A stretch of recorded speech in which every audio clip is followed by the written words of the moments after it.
Vishwaksen lady getup వేస్తూ ప్రయోగం చేసిన సినిమా లైలా.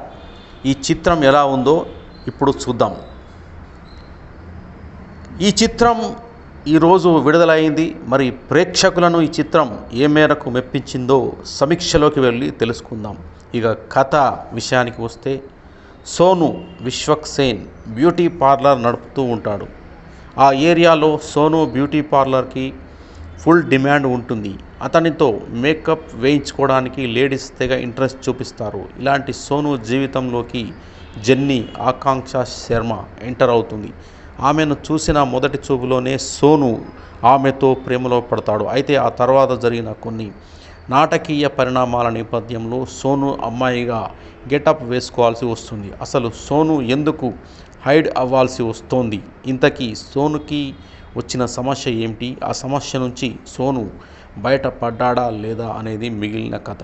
ఈ సినిమా ప్లస్ పాయింట్స్ విషయానికి వస్తే, కథ setup and Vishwaksen lady getup, ఆ గెటప్ కారణంగా వచ్చే డ్రామాలోని కామెడీ సీన్స్, లవ్ సీన్స్ మరియు పెళ్ళి సీక్వెన్స్ బాగున్నాయి. అలాగే సినిమాలో వినోదంతో పాటు కొన్ని ఎమోషనల్ ఎలిమెంట్స్ కూడా ఆకట్టుకున్నాయి. ఈ సినిమాలో హీరోగా నటించిన విశ్వక్సేన్ తన నటనతో, తన బాడీ లాంగ్వేజ్తో బాగా నటించాడు. సినిమాలో మరో కీలకమైన పాత్రలో నటించిన అభిమన్యు సింగ్ కూడా తన పాత్రకి పూర్తి న్యాయం చేశారు. అభిమన్యు సింగ్ పాత్రపై వచ్చే కామెడీ సీన్స్ కూడా ఆకట్టుకున్నాయి. హీరోయిన్ ఆకాంక్ష శర్మ తన గ్లామర్తో అలరించింది. హీరోతో సాగే ఆమె లవ్ అండ్ బోల్డ్ సీన్స్ కూడా బాగున్నాయి. విలన్గా బబ్లు పృథ్వీరాజ్ చాలా బాగా నటించాడు. ఆయన మేనరిజమ్స్ బాగున్నాయి. ప్రధాన పాత్రల మధ్య వచ్చే పంచులు అండ్ కామెడీ టైమింగ్ కూడా అలరిస్తోంది. మిగిలిన కీలక పాత్రలలో నటించిన నటీనటులు కూడా తమ పాత్రలకు పూర్తి న్యాయం చేశారు. మొత్తానికి ఈ సినిమాలో కొన్ని కామెడీ అంశాలు మెప్పించాయి. మైనస్ పాయింట్స్ విషయానికి వస్తే, సినిమా మెయిన్ పాయింట్లో మ్యాటర్ ఉన్నప్పటికీ ఆ పాయింట్కి తగ్గట్టు స్క్రీన్ ప్లే రాసుకోవడంలో దర్శకుడు రామ్ నారాయణ్ కొన్ని చోట్ల తడబడ్డాడు.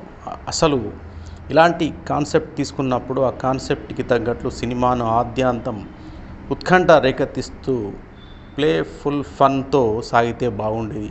కానీ సెకండ్ హాఫ్లో ఉన్న ఇంట్రెస్టింగ్ ఫన్ ఎలిమెంట్స్ ఫస్ట్ హాఫ్లో మిస్ అయ్యాయి. ఫస్ట్ హాఫ్ ఆశించిన స్థాయిలో లేకపోవడంతో సినిమాకి మైనస్ అయింది. హీరో హీరోయిన్ల మధ్య కాన్ఫ్లిక్ట్ను బిల్డ్ చేసి ఉంటే బాగుండేది. అలాగే లేడీ గెటప్ ఎంట్రీ ఇచ్చాక వచ్చే కొన్ని సన్నివేశాలు పేలవంగా అనిపిస్తాయి. దీనికి తోడు లాజిక్స్ కూడా ఎక్కడా కనిపించవు. అసలు ఈ కథలో ఫుల్ కామెడీని మెయింటైన్ చేయవచ్చు.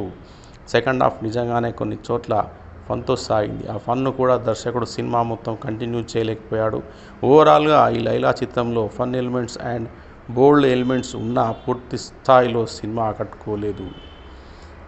ఇక ఈ సినిమాకి వస్తే, లైలా అంటూ వచ్చిన చిత్రంతో మెయిన్ కాన్సెప్ట్ లేడీ గెటప్ తాలూకు కొన్ని ఫన్ ఎలిమెంట్స్ పర్వాలేదు.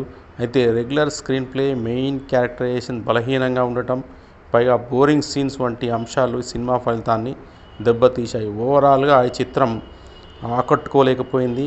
ఇక కొన్ని పబ్లిక్ టాక్లు, ఆ తర్వాత రివ్యూలు చూస్తూ ఉంటే కూడా ఈ సినిమా కొంత బోరింగ్గా ఉందని అయితే వార్తలైతే వినబడతా ఉన్నాయి.